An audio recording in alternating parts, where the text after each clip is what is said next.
I love these personal pronouns. And here's an example, right? Isaiah 45. Thus says Yahweh to his anointed, to Cyrus, whose right hand I have grasped, to subdue nations before him, to loose the belts of kings, to open doors before him, that gates may not be closed. Okay, so I love the singular pronouns because I can ask a Trinitarian, who is this his? Is it all three? And why would they say his if it's them? Them, there, And, a lot of times if you debate or get into it with a Trinitarian, you will sadly have to take out all the little fires, because what they're going to sometimes do, not all the time, but they're going to, instead of answering the question, they're just going to jump over to a verse they want to talk about. And so, but anyways, if you're on our side and you're thinking like we are, this is some good information to share with someone who's not sure or is willing to test it. Say, okay, well, if Yahweh is three people, then why is there 1,000 verses where it's singular pronouns, which is for one person, And if we play devil's advocate, when we say, okay, well, Yeshua took his sandals and walked down to the temple. Well, was Yeshua three people or what? When do we change the meaning of his, and why, Yep. Yes, indeedy. Again, Isaiah 45:5. Isaiah is a huge, great book to prove that Yahweh is one person, the Father alone. I am Yahweh. There is no other. Okay. Besides me, there is no Elohim. I equip you, though you do not know me. I think that's four singular pronouns in that one verse. Yeah, that's a big one. I think if there's a Trinity, he wouldn't say there is no other. He'd say there's two others, right? Makes sense to me.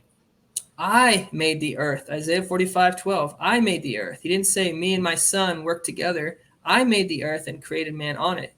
It was my hands that I stretched out to the heavens, and I commanded all their host. See, I think this is so important. People think, well, you're just causing division and you're looking for trouble. No, Yahweh the Father does not play around when it comes to his glory, right? He is a jealous El. And so what's one of the things that Yahweh has that's part of his glory, right? Is that he's the creator. He's the source of all life. He was there before the beginnings or foundations of the world.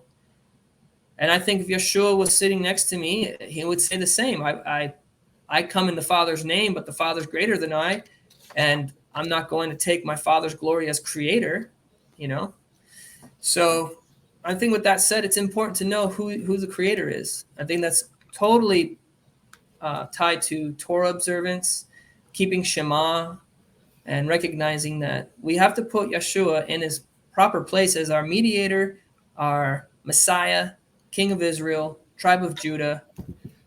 But he never claims to be the creator, which we'll see later on. We'll see that he says in the New Testament, he says, don't you know that he, referring to another person, he created a male and female? He didn't say he did it. This can be a bit redundant.